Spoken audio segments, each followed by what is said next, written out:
الحمدللہ والصلاة والسلام علی رسول اللہ اما بعد۔ گرامی قدر حاضرین و مشاہدین، آج کے درس میں انشاءاللہ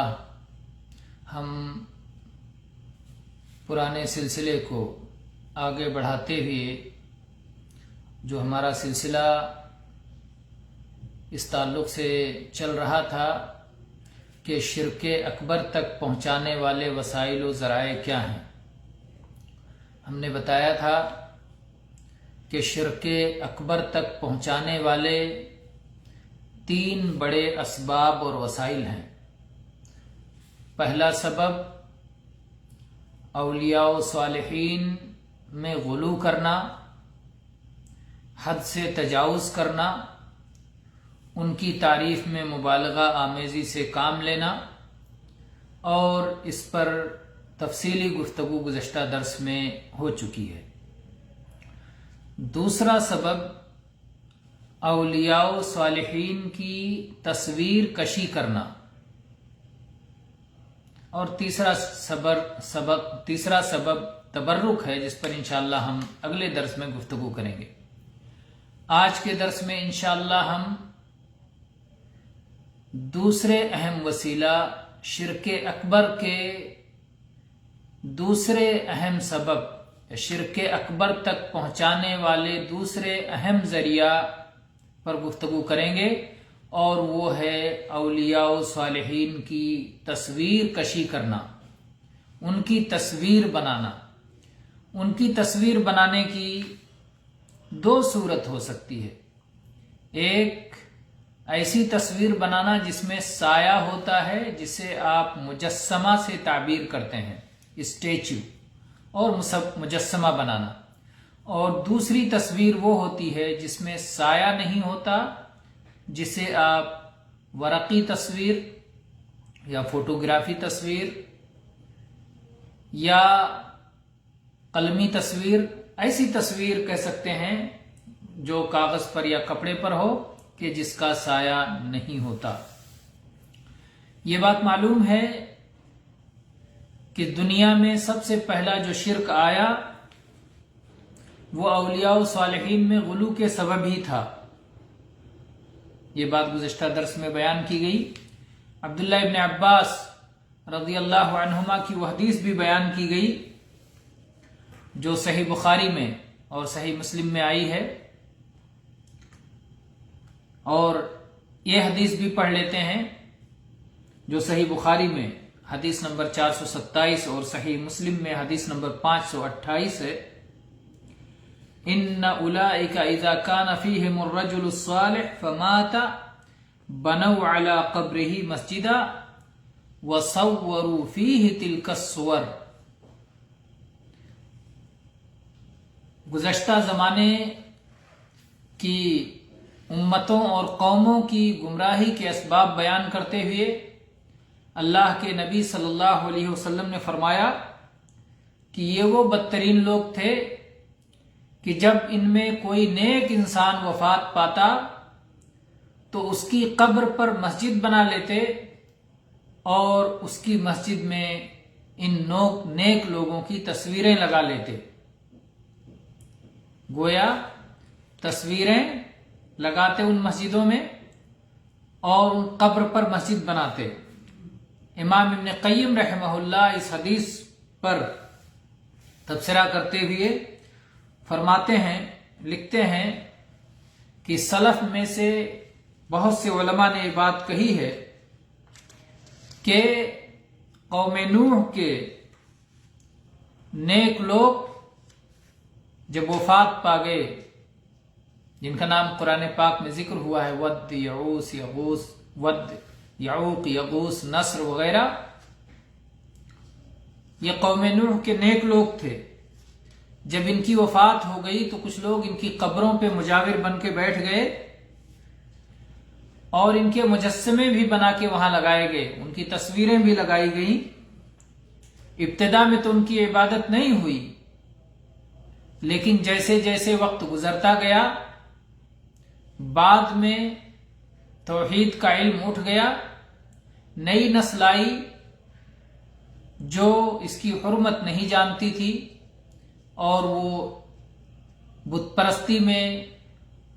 مبتلا ہو گئی، ان لوگوں نے ان مورتیوں کی عبادت شروع کر دی۔ تو امام ابن قیم رحمہ اللہ فرماتے ہیں کہ قوم نوح نے دونوں فتنوں کو اکٹھا کر لیا، قبر کا فتنہ بھی اور تصویر کا فتنہ بھی، مجسمے کا فتنہ بھی۔ قبر کا فتنہ اور مجسمے کا فتنہ، دونوں فتنہ ان کے یہاں اکٹھا ہو گیا،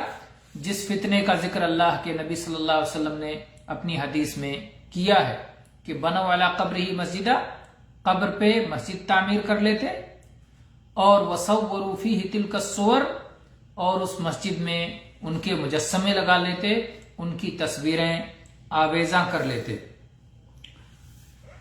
اسی طرح سے امام قرطبی لکھتے ہیں کہ ابتدا میں ان لوگوں نے یہ تصویریں اور یہ مجسمے اس لیے بنائے تھے تاکہ یہ انسیت کا باعث ہو،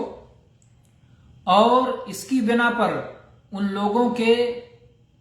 نیک احوال یاد آئیں، ان کی باتیں یاد آئیں، ان کے اعمال یاد آئیں، تو یہ لوگ بھی اللہ کی عبادت میں اسی طرح محنت اور کوشش کریں اور ان کے نقش قدم پر چلیں، اور ان کی قبروں کے پاس جا کر اللہ کی عبادت کریں۔ لیکن دھیرے دھیرے وقت گزرتا گیا، اور ان کے بعد جو ناخلف پیدا ہوئے، جنہیں ان تصویروں کے اصلی غرض کا علم نہیں تھا، اور پھر شیطان نے بھی اپنی کارستانی دکھائی، وسوسہ کیا اور انہیں سمجھایا کہ ان کے باپ دادا نے جو یہ تصویریں بنائی تھیں، ان تصویروں کی وہ تعظیم کرتے تھے، ان تصویروں کی وہ عبادت کرتے تھے، یا پھر وسیلہ سے عبادت کی طرف لے گیا۔ ایک دن ایسا آیا کہ ان تصویروں کی، ان مجسموں کی، ان مورتیوں کی عبادت ہونے لگی۔ اسی لیے نبی کریم صلی اللہ علیہ وسلم نے اپنی امت کو آگاہ کیا کہ مجسمے نہ بنائے جائیں اور بزرگوں کی تصویریں نہ آویزاں کی جائیں، ان کی تصویریں اتار کے ان کی تعظیم نہ کی جائے،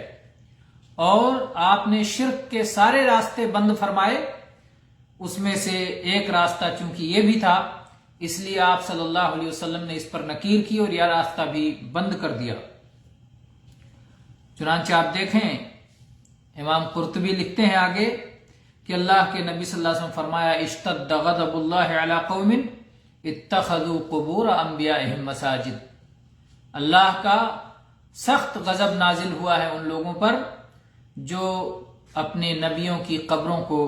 سجدہ گاہ بنا لیتے ہیں۔ اس لیے خبردار اے میری امت کے لوگوں، تم تم قبروں کو سجدہ گاہ مت بنانا، میں اس سے منع کرتا ہوں۔ یہ تفسیر قرطبی میں آپ دیکھ سکتے ہیں کہ سورہ بقرہ کی آیت نمبر 104 کی تفسیر کے ذیل میں امام قرطبی نے یہ لکھا ہے۔ تو اس میں کوئی شک نہیں کہ نیک لوگوں کی تصویریں یہ شرک کا ذریعہ بن جاتی ہیں۔ لوگ اسے دیواروں پر آویزہ کرتے ہیں، پھر اس پر پھول چڑھاتے ہیں، اگربتی سلگاتے ہیں، پھر ہاتھ جوڑ کے اس کے سامنے کھڑے ہو جاتے ہیں، اور پھر اس سے مرادیں مانگنے لگتے ہیں اور اسی سے دعائیں کرنے لگتے ہیں، اور اس طرح سے جاہل اور نادان لوگ شیطان کے جال کا شکار ہو کر کے شرک میں مبتلا ہو جاتے ہیں۔ اسی لیے ذی روح کی تصویروں کی ممانعت اسی وجہ سے آئی ہے کہ یہ شرک کا بہت بڑا ذریعہ ہے۔ اور اس سلسلے میں نبی کریم صلی اللہ علیہ وسلم کا وہ قول یاد رکھیں کہ آپ نے فرمایا ان اشد الناس عذابا یوم القیامت المصورون۔ صحیح بخاری کتاب اللباس 5950 نمبر پر یہ حدیث ہے، اور صحیح مسلم کتاب اللباس 2109 نمبر پر یہ حدیث ہے کہ اللہ کے نبی صلی اللہ علیہ وسلم نے فرمایا کہ قیامت کے دن سب سے سخت عذاب ان لوگوں کا ہوگا جو تصویریں بناتے ہیں،